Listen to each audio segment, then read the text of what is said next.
ابھی آپ کو خبر دیں کہ امام مسجد نبوی جو کہ پاکستان کے دورے پر ہیں، ان کی مسلم لیگ نون کے قائد نواز شریف سے مری میں ملاقات ہوئی ہے۔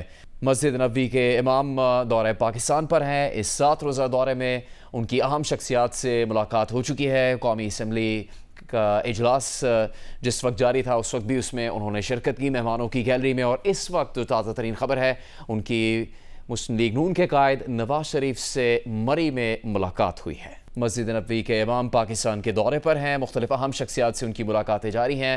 قائد مسلم لیگ نون نواز شریف سے ان کی مری میں ملاقات ہوئی ہے۔ ابھی آپ کو بتائیں، صدر آصف علی زرداری نے پاکستان کے لیے گولڈ میڈل جیتنے والے ارشد ندیم کو ہلال امتیاز عطا کرنے کا اعلان کیا ہے۔ صدر آصف علی زرداری نے کہا کہ ارشد ندیم نے بہترین کارکردگی سے قوم کا سر فخر سے بلند کر دیا۔ ارشد ندیم کی عالمی سطح پر شاندار کامیابی قوم کے لیے فخر کا باعث بنی ہے۔ ایوان صدر کے اعلامیے میں کہا گیا ہے کہ صدر مملکت ارشد ندیم کو خصوصی تقریب میں سول ایوارڈ عطا کریں گے۔ ارشد ندیم کو سول ایوارڈ کھیل کے میدان میں نمایاں خدمات کے اعتراف میں دیا جائے گا۔ ایوان صدر نے ارشد ندیم کو سول ایوارڈ عطا کرنے کے لیے کابینہ ڈویژن کو خط ارسال کر دیا ہے۔ فخر پاکستان ارشد ندیم آج نصف شب کے بعد وطن واپس پہنچ رہے ہیں۔ نیا اولمپکس ریکارڈ بنا کر پاکستان کے لیے گولڈ میڈل جیتنے والے ارشد ندیم پیرس سے روانہ ہو گئے ہیں۔ فرانس میں پاکستان کے سفیر عاصم افتخار احمد نے ارشد ندیم کو پیرس ایئرپورٹ سے رخصت کیا۔ D G sports Punjab Pervaiz Iqbal نے کہا کہ لاہور ایئرپورٹ پر ارشد ندیم کا شاندار استقبال کیا جائے گا۔ ارشد ندیم کے والد، بھائی اور بہنوں کے لیے لاہور ایئرپورٹ پر بہترین انتظامات کیے گئے ہیں۔ ارشد ندیم کے گاؤں سے 100 کے قریب عزیز و اقارب بھی استقبال کرنے کے لیے موجود ہوں گے۔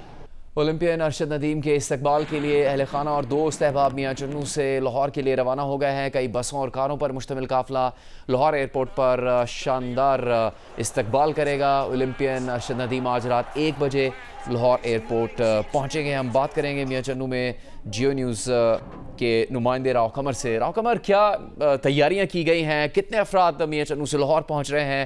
اب آپ کی ارشد ندیم کے دوستوں اور خاندان کے کچھ افراد سے کیا بات ہوئی ہے اس حوالے سے؟ جی جنید صاحب، یہ گزارش یہ ہے کہ آج جو ہے نا 4 بجے یہاں سے ان کا قافلہ روانہ ہوا ہے، جس میں متعدد بسیں اور کاریں تھیں، ان میں ان کے فیملی کے اور عزیز و اقارب اور دوسرے دوست شامل تھے نا جی۔ اس کے علاوہ گاؤں سے اور سٹی سے بھی کافی سارے لوگ گئے ہیں وہاں ان کے استقبال کے لیے نا۔ وہ رات 1 بجے کے لیے وہاں ان کا ایئرپورٹ پہ وہ لینڈ کریں گے، اور اس کے بعد 4 بجے کہتے ہیں کہ ایئرپورٹ سے باہر ان کا استقبال کیا جائے گا۔ اس کے بعد ان کے صبح کے ٹائم کچھ تھوڑی سی مصروفیات ہیں لاہور میں، سرکاری اور کچھ سیاسی شخصیات کے ساتھ۔ اس کے بعد جو ہے نا جی فائنل ہوگا کہ میاں چنوں کے لیے وہ کس وقت روانہ ہوں گے نا جی۔ اور یہاں پر میاں چنوں میں بھی سرکاری طور پر بھی اور ویسے بھی جو پرائیویٹ تنظیمیں ہیں انہوں نے بھی اس بارے میں متعدد پروگرام بنائے ہوئے ہیں کہ ارشد ندیم کا استقبال جو ہے وہ بائی پاس پہ کیا جائے گا، اور وہاں سے قافلے کی شکل میں اس کو جو ہے نا سٹی میں لایا جائے گا، اور پھر اس کے بعد جیسا اس کا پروگرام ہوگا سٹی والے گھر میں یا آبائی گھر گاؤں میں، وہاں اس کو لے جایا جائے گا جی۔ بہت شکریہ راؤ قمر اس تفصیل کے لیے۔ وزیر اعظم کی ہدایت پر یوم آزادی کے موقع پر عزم استحکام کے عنوان سے خصوصی ڈاک ٹکٹ جاری کر دیا گیا ہے۔ ڈاک ٹکٹ پر پاکستان کے جیولن تھرور ارشد ندیم کی تصویر لگا کر انہیں خراج تحسین پیش کیا گیا ہے۔ جمعیت علماء اسلام فے کے سربراہ مولانا فضل الرحمان اس وقت جلسے سے خطاب کر رہے ہیں۔ اول روزنا چکم خپل منشور جوڑ کر اور دی جماعت خپل عقیدہ و نظریه دنیا ته وړاندې کړله، په هغې کې د کسانانو په سر لاس کېښود، محنتکشو په سر لاس کېښود، د اسلام په رڼا کې د دوی د حقوقو آواز اوچت کړ، او هغه طبقه چې په دغه محنتکشو، په کسانانو، په مزدورانو به جبر کاو، هغه طبقې ته مقابلې ته راوتلي وو۔ جمعیت علماء اسلام فے کے سربراہ مولانا فضل الرحمان جلسے سے خطاب کر رہے ہیں۔ ابھی آپ کو یہ خبر دیں گے، خیبر پختونخوا حکومت نے 9 مئی کے واقعات کی تحقیقات کے لیے جوڈیشل انکوائری کے لیے دوبارہ پشاور ہائی کورٹ سے رجوع کرنے کا فیصلہ کیا ہے۔ اسی بارے میں بات کریں گے جیو نیوز کے نمائندے ابو بکر صدیق سے۔ ابو بکر، کیا کہا گیا ہے جب عدالت سے رابطہ کیا گیا ہے تو؟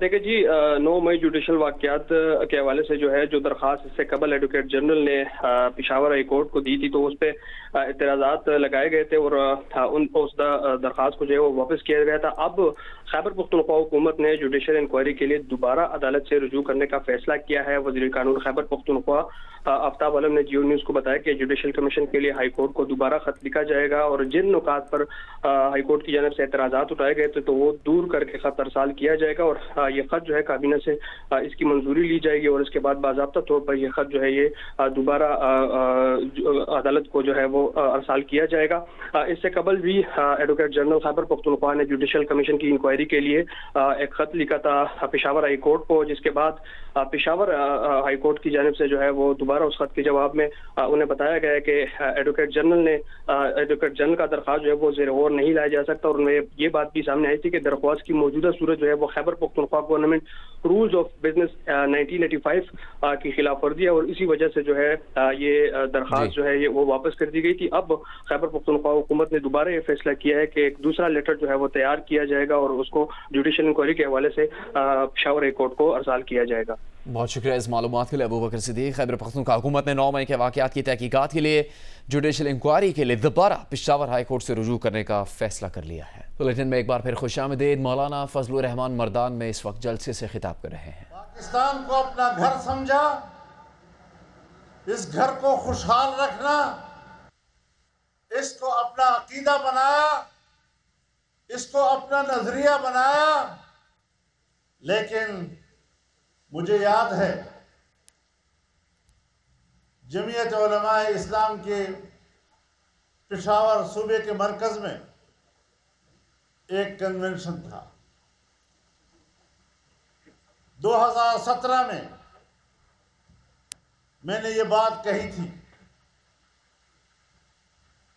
آپ میں سے بہت سے دوست شاید اس وقت موجود بھی ہوں, اگر ان کو یاد نہ ہو میں یاد دلانا چاہتا ہوں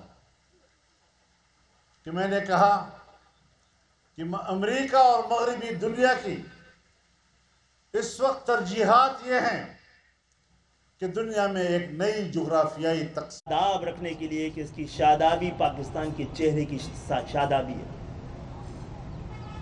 تو انشاءاللہ تعالی یہ جو جتنی بھی کوشش ہے یہ سرکاری وسائل سے نہیں, یہ MQM کی ہمتوں سے, اس کے اپنے وسائل سے, اس کے اپنے لوگوں کے تعاون سے یہ بہت کافی نہیں ہے. لیکن یہ ہماری خوشگوانی بھی ہوگی, اندازہ بھی ہوگا اور یہ ہمارا یقین بھی ہوگا. اس کراچی شہر نے اور اس کراچی شہر کے 40 سال سے مینڈیٹ رکھنے والی جماعت نے یہ پیغام دے دیا ہے کہ شہر کو بچانا ہو, چلانا ہو, اس ملک کو بچانا ہو, سنبھالنا ہو تو آپ کے پاس ہمارے علاوہ کوئی دوسرا آپشن نہیں ہے. جو پاکستان جنہوں نے پاکستان بنایا تھا ان کی اولادیں پاکستان چلائیں گی اور چلا سکتی ہیں اور بچا سکتی ہیں. MQM کو تیار رہنا چاہیے. صدا صحرا کی حیثیت دی گئی. پھر معاشی عدم استحکام کا دور چلا. پھر میں نے آپ کو یہ بھی کہا تھا کہ معیشت اس حد تک گر چکی ہے کہ آنے والی کوئی حکومت اب اٹھا بھی نہیں سکے گی. میاں شہباز شریف صاحب نے فرمایا کہ میں نے بطور چیلنج قبول کیا ہے, میں ملک کی معیشت کو اٹھاؤں گا, لیکن وہ نہیں اٹھا سکے. چائنا گئے, آرمی چیف کو بھی ساتھ لے کر گئے اور پاکستان میں چائنا کی سفارتکاری کو بحال کرنے کے لیے انہوں نے چین کی حکومت کو آمادہ کرنے کی کوشش کی. لیکن انہوں نے ایک ہی بات کہی کہ آپ کے ہاں سیاسی استحکام نہیں ہے اور آپ کے ہاں امن و امان کی صورتحال خراب ہے. جب امن و امان کی صورتحال خراب ہوگی تو یقیناً آپ کی معیشت بھی تباہ ہوگی. اور جب آپ نے